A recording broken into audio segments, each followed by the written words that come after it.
Welcome, my ghoulish darlings, to the Eldritch Hour. I am your host, Lilith Fury, the Eldritch Queen of Horror, here to guide you through the dark labyrinth of one of the most twisted, iconic, and fascinating horror franchises of all time. Tonight, we're opening the puzzle box and diving headfirst into the world of Clive Barker's Hellraiser. This episode isn't just about the movie. It's about everything. The novella, The Hellbound Heart, the legendary 1987 film, the expanded universe of graphic novels and comics, the bold 2022 reimagining, and the chilling follow-up novel, The Scarlet Gospels. But before we dive in, let me confess something. I am obsessed with Clive Barker. I own every book he's ever written and every film that's been made from his stories, from Cabal to the Books of Blood, and of course, every iteration of Hellraiser. Barker is a master of horror and dark fantasy, blending eroticism, existential dread, and grotesque beauty into something utterly unique. So let's start where it all began, with The Hellbound Heart, the novella that introduced the world to the Cenobites. First published in 1986, The Hellbound Heart is a novella that combines horror with eroticism in a way that only Clive Barker can. It's the story of Frank Cotton, a man whose hedonistic desires lead him to the puzzle box. Then acts as a gateway to a dimension ruled by the Cenobites. These are beings who exist beyond the boundaries of pain and pleasure, offering their victims an experience that transcends human comprehension.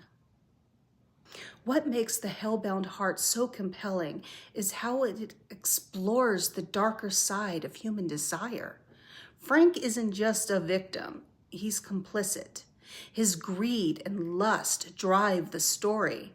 And when the Cenobites come for him, you feel like he deserves it. The novella also introduces Julia, Frank's sister-in-law, who becomes his accomplice in a desperate attempt to restore his body. Julia is one of horror's greatest femme fatales, manipulative, ruthless, and utterly captivating. And then there's the Hell Priest, often referred to as Pinhead in popular culture. In The Hellbound Heart, Barker describes the character as female.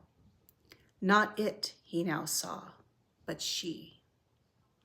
She is terrifying, commanding, and alien, a being whose appearance reflects the philosophy of the Cenobites.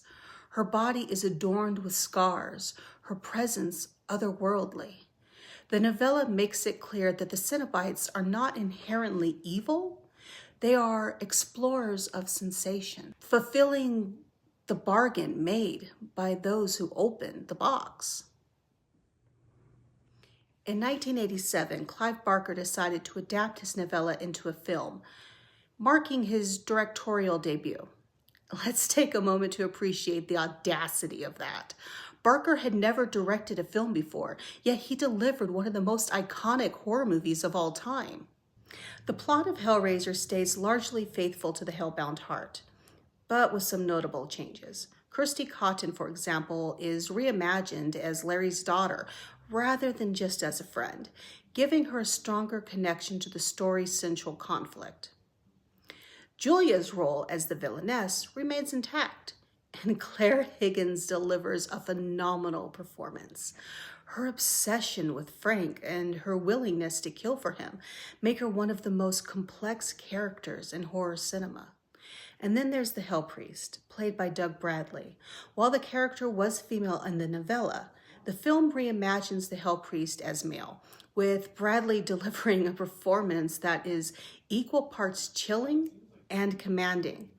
His line delivery, "We have such sights to show you, and your suffering will be legendary even in hell," is unforgettable. It's no wonder Pinhead has become a horror icon, standing alongside Freddy Krueger, Jason Voorhees, and Michael Myers.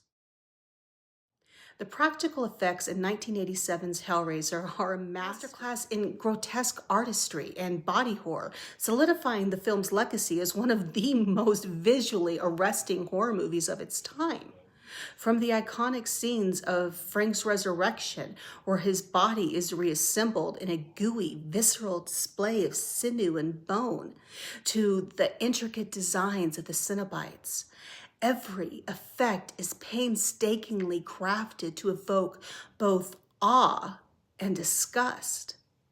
Special effects artist Bob Keane and his team utilized a combination of animatronics, prosthetics, and practical gore to bring Clive Barker's horrifying vision to life.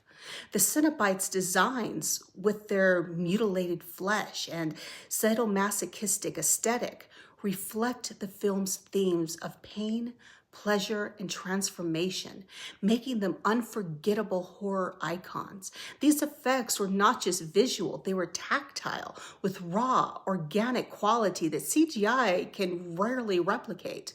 This commitment to practical effects created a tangible sense of dread that continues to haunt audiences decades later. Now, let's talk about the Hellraiser comics and graphic novels, which expand the lore in fascinating ways. Published by Marvel's Epic Comics, imprint in the late 1980s and later by Boom Studios, these stories delve into the history of the Cenobites, the origins of the puzzle box, and the philosophy of hell itself. One of the most interesting arcs is the story of Kirsty Cotton becoming the new Hell Priestess. Yeah, you heard that right. In the comics, Kirsty takes up the mantle of the Hell Priest, leading the Cenobites and exploring themes of power, morality, and revenge. These stories add depth to Kirsty's character, showing her evolution from a survivor to a complex anti-hero. In 2015, Clive Barker returned to the world of Hellraiser in the Scarlet Gospels. This novel serves as a sequel to The Hellbound Heart and a swan song for the Hell Priest. It pits Pinhead against Harry D'Amour, Barker's reoccurring paranormal detective. The Scarlet Gospels is epic in scope, offering a grand apocalyptic vision of hell. It's darker, more violent, and more ambitious than anything that came before. But it's also deeply personal, exploring the Hell Priest's motivations and ultimate fate.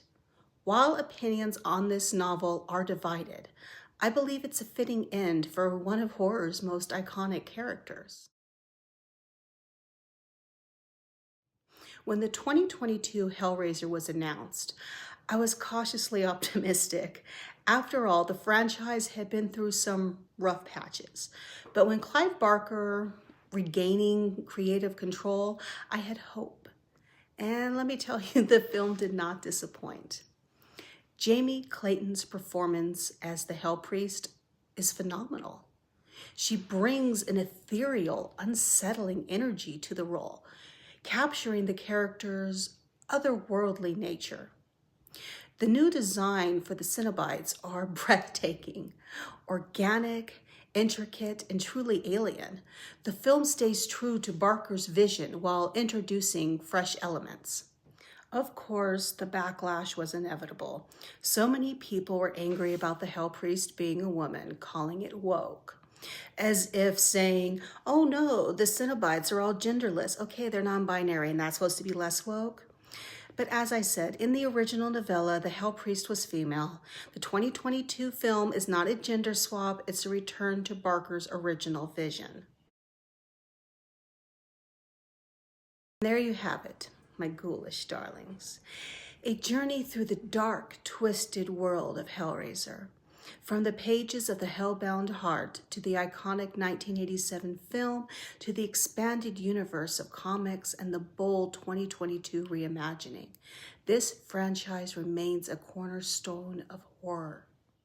What are your thoughts? Which version of the Hell Priest is your favorite? Let me know in the comments, and don't forget to like, subscribe, and share. Until next time, stay spooky.